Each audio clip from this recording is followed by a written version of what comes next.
दुनिया के सबसे मुश्किल एग्जाम यूपीएससी सीएससी से भी ज्यादा मुश्किल कोई एग्जाम होता है क्या?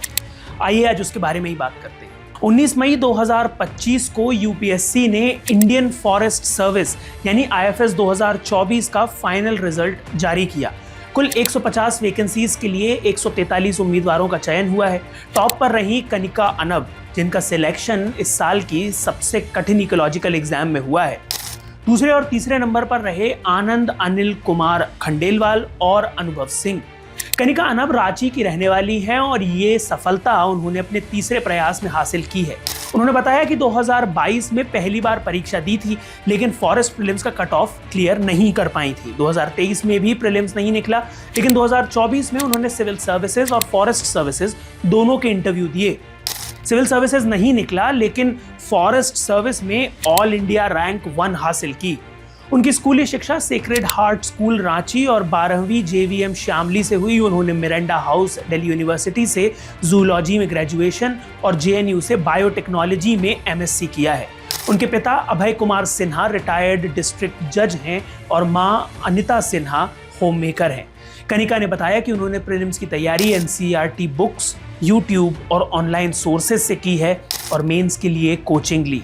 उनका मानना है कि प्रीलिम्स इस एग्जाम का सबसे टफ हिस्सा होता है। उन्होंने ट्रेनिंग के लिए ओडिशा काडर को चुना है क्योंकि वहां की बायोडाइवर्सिटी काफी रिच है। उनके आदर्श डॉक्टर एपीजे अब्दुल कलाम हैं। तो ये तो बात हुई इस साल की टॉपर की, लेकिन यूपीएससी आईएफएस का एग्जाम अपने आप में कई और कहानियां समेटे हुए है। तो आज के इस एपिसोड में हम आपको बताएंगे कि आईएफएस क्या है, इस साल के ट्रेंड्स क्या हैं और यूपीएससी सीएससी से कैसे ये अलग है और इसके पीछे छुपी हुई इकोलॉजी, कंजर्वेशन और पॉलिसी की दुनिया कैसी दिखती है। नमस्कार, मैं सृजन गिरदोनिया और आप देख रहे हैं इंडियन मास्टरमाइंड्स का weekly news show bureaucracy this week. सबसे पहले आंकड़े समझते हैं। इस साल 150 सैंक्शनड पोस्ट्स थी, जिनमें से 143 अपॉइंटमेंट्स हुई। अगर कैटेगरी वाइज ब्रेकडाउन हम देखें तो जनरल कैटेगरी के 40 कैंडिडेट सिलेक्ट हुए हैं, जिसमें से कि 4 पीडब्ल्यूबीडी यानी person with benchmark disability candidates भी हैं। 19 ईडब्ल्यूएस कैंडिडेट्स हैं यानी इकोनॉमिकली वीकर सेक्शन के कैंडिडेट्स। इसके अलावा ओबीसी 50 कैंडिडेट्स हैं, वहीं एससी 23 और एसटी के 11 कैंडिडेट्स का सिलेक्शन हुआ है। बाकी बचे हुए 7 रिजल्ट्स विदहेल्ड किए गए हैं और 2 पीडब्ल्यूबीडी 1 सीट्स फिलहाल खाली हैं और अगले साल के लिए कैरी फॉरवर्ड होंगी। और हाँ, 51 कैंडिडेट्स की अपॉइंटमेंट अभी डॉक्यूमेंट वेरिफिकेशन और मेडिकल के बाद कंफर्म होगी। अब बात करते हैं इस परीक्षा की कॉम्पिटिटिवनेस की।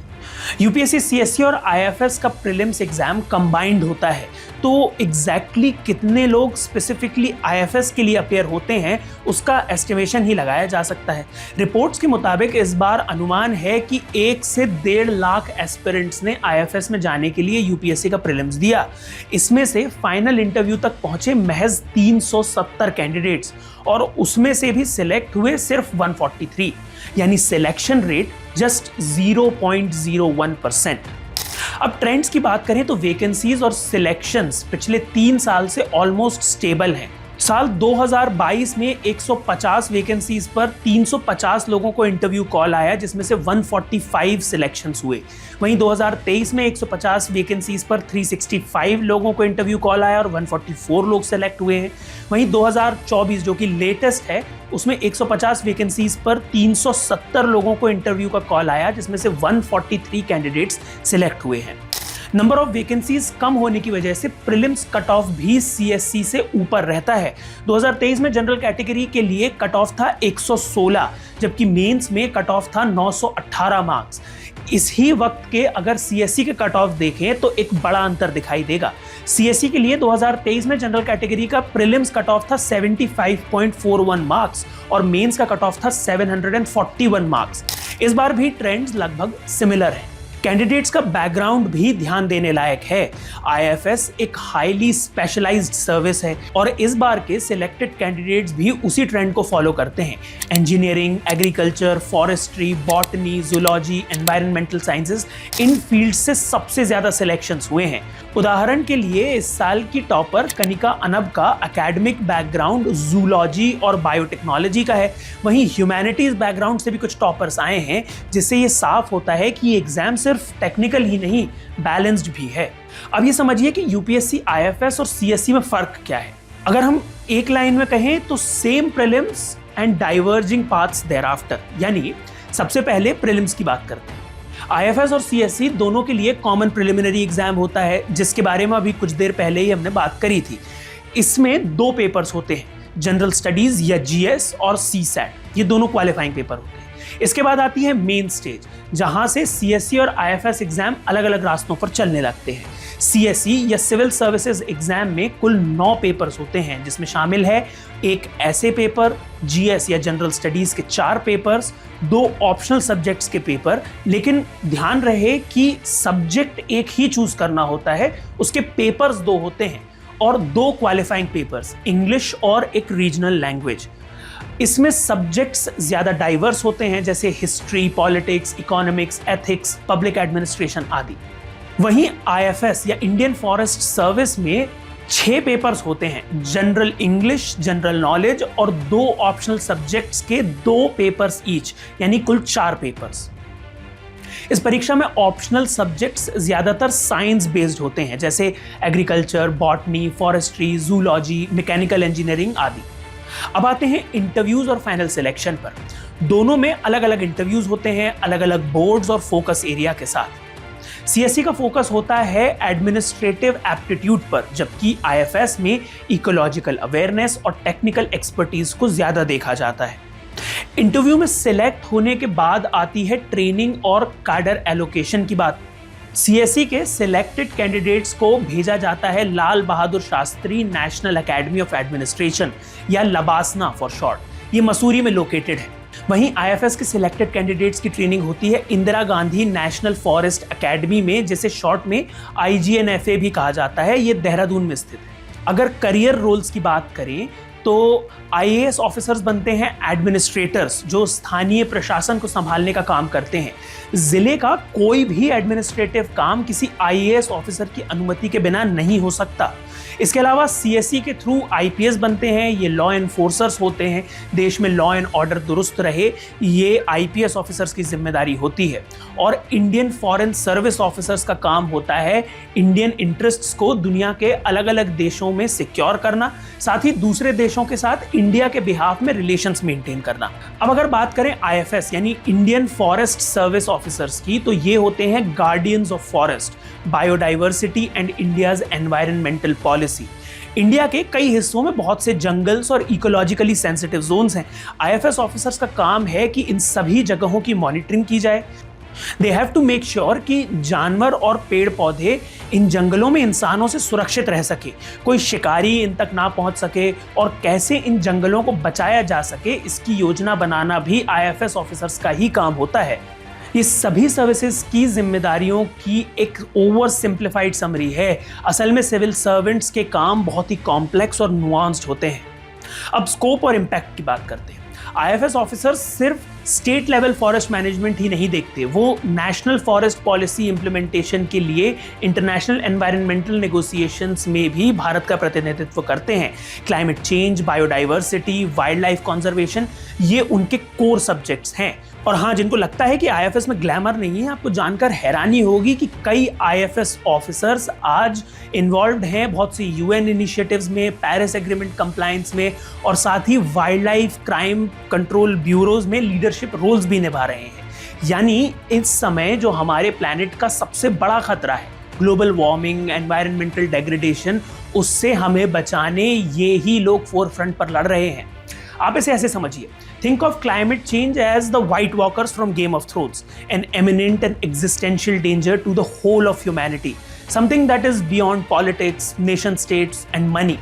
The IFS officers are Jon Snow, who understand this threat and they are trying to tell the people in King's Landing that the White Walkers are coming and we must act fast. तो अगर आप भी दुनिया को बचाने के बारे में सोचते हैं, the Indian Forest Service might just be the right path for you. तो बॉटम लाइन क्या है? IFS एक नीश सर्विस है, टफ है और बेहद जरूरी है, स्पेशली ऐसे टाइम में जब क्लाइमेट चेंज और एनवायरमेंटल डेग्रेडेशन हर हेडलाइन में है। 143 कैंडिडेट्स इस साल सिलेक्ट हुए, लाखों में से चुनिंदा लोगों को ही ये मौका मिलता है, not just to become a bureaucrat but to become a guardian of India's green future. क्या आपने कभी यूपीएससी आईएफएस एग्जाम दिया है? अगर हाँ तो आपका एक्सपीरियंस कैसा रहा? ऐसी कौन सी बातें हैं जो नए एस्पिरेंट्स को ध्यान में रखनी चाहिए? आप ये हमें कमेंट्स में बता सकते हैं। अब आगे बढ़ते हैं अगली खबर की ओर, जो कि एशियाटिक लायन से रिलेटेड है। 2025 में हुए एशियाटिक लायन सेंसस ने एक शानदार खबर दी है। 4 दिनों तक चले इस मेगा ऑपरेशन में 3000 से ज्यादा लोग जुड़े और जो आंकड़े सामने आए वो किसी वाइल्ड लाइफ सक्सेस स्टोरी से कम नहीं है। इस बार गुजरात के सौराष्ट्र रीजन में एशियाटिक लायंस की संख्या 891 तक पहुंच चुकी है। 2020 में संख्या 674 या 674 थी। इन 891 शेरों में 196 मेल, 330 फीमेल्स, 140 सब अडल्ट और 225 कब्स शामिल हैं। और सबसे बड़ी बात, अब ये शेर गिर नेशनल पार्क तक सीमित नहीं है। अब ये 11 जिलों और 35,000 वर्ग किलोमीटर से भी ज्यादा इलाके में फैले हुए हैं। भावनगर, जूनागढ़, राजकोट, अमरेली, यहाँ तक कि पोरबंदर और दीव जैसे कोस्टल एरियाज में भी शेर देखे गए हैं। गिर नेशनल पार्क और उसके बफर एरियाज में तो अब 384 शेर हैं, जबकि 507 शेर पार्क के बाहर रह रहे हैं। 2025 की गिनती में सबसे बड़ा प्राइड भावनगर में देखा गया, 17 शेरों का एक ग्रुप। लेकिन सवाल यह है कि ये शेर यहां तक कैसे पहुंचे। चलिए थोड़ा पीछे चलते हैं, एक्चुअली बहुत पीछे चलते हैं। एशियाटिक लायन यानी पैंथेरा लियो की कहानी अफ्रीका से शुरू होती है, हम सभी की कहानी की तरह, जहां से लगभग 7 लाख साल पहले मॉडर्न लायंस इवॉल्व हुए। सब सहारन अफ्रीका से शेरों की एक स्पीशीज नॉर्थ की तरफ गई और अरेबियन पेनिनसुला के किनारे चलते चलते एशिया तक पहुंच गई। ये सफर कोई 2000 किलोमीटर से ज्यादा लंबा था और इसे पूरा करने में हजारों साल लगे। इसमें से कई लायन प्राइड्स यूरोप की ओर मुड़ गए, कुछ अरेबिया में ही रुक गए और बाकी एशिया चले आए। करीब 70,000 साल पहले 2 मेजर लायन लीनेजेस बने, एक सदर्न अफ्रीका में और एक नॉर्दर्न अफ्रीका और एशिया में। एशियाटिक लायन इसी नॉर्दर्न लीनियज से आते हैं और आज के समय में सबसे यूनिक और रेयर लायन पॉपुलेशन मानी जाती है। जेनेटिक स्टडीज ये भी बताती है कि Indian Lions extinct Barbary Lions जो कभी मोरक्को और अल्जीरिया में रहते थे उनसे ज्यादा मिलते जुलते हैं, ना कि ईस्ट अफ्रीका के लायंस से। भारत में शेरों के फुटप्रिंट्स राजस्थान से लेकर बिहार और पंजाब से लेकर नर्मदा रिवर तक मिलते हैं। एक समय था जब ये शेर उत्तर प्रदेश, मध्य प्रदेश और यहाँ तक कि वेस्ट बंगाल में भी पाए जाते थे। अगर दुनिया की बात करें तो तुर्की से लेकर ईस्टर्न यूरोप, मिडिल ईस्ट और इंडिया में वेस्ट बंगाल तक लायंस पाए जाते थे। हमारी पुरानी कहानियों, देवी देवताओं के चित्रों और आर्किटेक्चर में भी इनका जिक्र मिलता है। लेकिन फिर आया वो दौर जो लगभग हर मेजेस्टिक स्पीशीज ने देखा है, हंटिंग और हैबिटेट लॉस का दौर। ब्रिटिश कॉलोनियल ऑफिसर्स और इंडियन रूलर्स दोनों ने मिलकर शिकार को स्टेटस सिंबल बना दिया। सर जेम्स आउटरैम जैसे ऑफिसर्स ने अकेले 300 से ज्यादा शेर मारने का दावा किया था। हरियाणा, राजस्थान और ग्वालियर जैसे इलाकों में शेरों की पॉपुलेशन खत्म हो गई। 1880s तक हालत इतनी खराब हो गई कि पूरे भारत में सिर्फ एक जगह शेर बचे थे, गुजरात के जूनागढ़ में गिर फॉरेस्ट के अंदर, और उनकी संख्या थी महज 12 से 20 के बीच बस। तब 1910 में जूनागढ़ के नवाब ने शेरों के शिकार पर रोक लगाई और यहीं से कंजर्वेशन की कहानी शुरू हुई।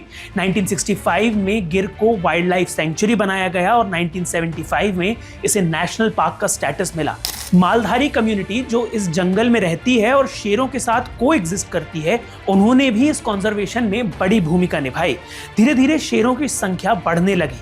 1936 की पहली ऑफिशियल सेंसस में 150 शेर थे, 1994 में 284, फिर 2015 में ये बढ़कर 523 हुए, 2020 में 674 और अब 2025 में 891 लायंस। सरकार ने भी प्रोजेक्ट लाइन के जरिए कंजर्वेशन को साइंटिफिक अप्रोच से आगे बढ़ाया, जैसे GPS, colouring, gene pool sites, disease research centres और हाई रेजोल्यूशन कैमरा ट्रैप्स। लेकिन खतरे अब भी बाकी हैं। एक ही क्षेत्र में इतनी बड़ी पॉपुलेशन होना रिस्की है। एपिडेमिक्स, ड्राउट्स या किसी नेचुरल डिजास्टर से पूरी पॉपुलेशन खतरे में आ सकती है। 2007 से 2019 के बीच 30% लायन डेथ्स डिजीज की वजह से हुई थी। कई शेर खुले बोरवेल में गिर जाते हैं या इलीगल फेंसिंग से इलेक्ट्रोक्यूट हो जाते हैं। गिर नेशनल पार्क के अंदर 3 मेजर रोड्स, रेलवे ट्रैक्स और मंदिरों की मौजूदगी भी इनके हैबिटेट को डिस्टर्ब करती है। इसलिए कई सालों से Palpur Kuno wild life sanctuary Madhya Pradesh को इनका सेकंड होम बनाने की कोशिश की जा रही है। सुप्रीम कोर्ट ने 2013 में भी इस पर सहमति दी थी, लेकिन गुजरात सरकार कल्चरल प्राइड और सुरक्षा के मुद्दे को लेकर रेजिस्टेंट रही है। उल्टा कूनो में अब अफ्रीकन चीताज बसाए जा रहे हैं। एक्सपर्ट्स मानते हैं कि अगर जेनेटिक डाइवर्सिटी और स्पीशीज सर्वाइवल चाहिए तो ट्रांसलोकेशन जरूरी है। फिर भी क्रेडिट वेयर इट्स ड्यू, एक वक्त एक्सटिंक्शन के कगार पर खड़ा ये मैजेस्टिक एनिमल अब धीरे धीरे वापसी कर रहा है। IUCN या international union for conservation of nature ने पहले एशियाटिक लायन को क्रिटिकली एंडेंजर्ड घोषित किया था। 2008 में इसका स्टेटस बदला और अब 2024 में इसे वल्नरेबल माना गया, यानी अब खतरा कम है। लेकिन ये कहानी सिर्फ शेरों की नहीं है, ये एक एग्जाम्पल है कि जब सरकार, लोग और विज्ञान साथ आए तो एक स्पीशीज को वापस जिंदा किया जा सकता है। और शायद इसीलिए गुजरात के जंगलों में आज भी शेर सिर्फ दहाड़ता नहीं है, वो इतिहास सुनाता है। अब देखते हैं इस हफ्ते कौन से बड़े ट्रांसफर्स और अपॉइंटमेंट्स हुए हैं। इस हफ्ते महाराष्ट्र से लेकर यूपी और दिल्ली तक कई हाई प्रोफाइल अफसरों को नई पोस्टिंग्स मिली हैं। महाराष्ट्र में 21 IPS अफसरों को रीशफल किया गया। शौर्य चक्र अवार्डी सोमे मुंडे अब बने हैं DCP छत्रपति संभाजी नगर, जबकि कम्युनल क्लैशेस में घायल हुए अर्चित चंदक को SP अकोला की जिम्मेदारी दी गई है। रायगढ़, कोल्हापुर, लातूर, सतारा समेत 12 जिलों के SPs को बदला गया। अहम नामों में शामिल हैं सोमनाथ घारगे, अंचल दलाल, राकेश ओला, महेंद्र पंडित, जयंत मीना, बाला साहेब पाटिल और रितु खोकर। IAS ट्रांसफर्स में भी महाराष्ट्र ने 8 अधिकारियों को रिपोजिशन किया है। नवल किशोर राम को बनाया गया है पुणे म्युनिसिपल कमिश्नर, जबकि सौरभ कटियार को मिली है कलेक्टर मुंबई सबअर्बन की बड़ी जिम्मेदारी। वहीं उत्तर प्रदेश में 14 IAS और 6 PCS अधिकारियों का ट्रांसफर हुआ है। अनुनय झा बने हैं DM हरदोई, जबकि संतोष कुमार शर्मा को भेजा गया है महाराजगंज DM बनाकर। मंगला प्रसाद सिंह लौटे हैं बलिया DM के रूप में और ज्ञानेंद्र सिंह बनाए गए हैं DM पीलीभीत। इस हफ्ते के लिए इतना ही। आप आज डिस्कस की गई खबरों के बारे में अपने विचार हमें कमेंट्स में बता सकते हैं। अगर आपको ये वीडियो पसंद आया तो इसे लाइक और शेयर करें, साथ ही इंडियन मास्टरमाइंड को सब्सक्राइब करें। Thank you for watching.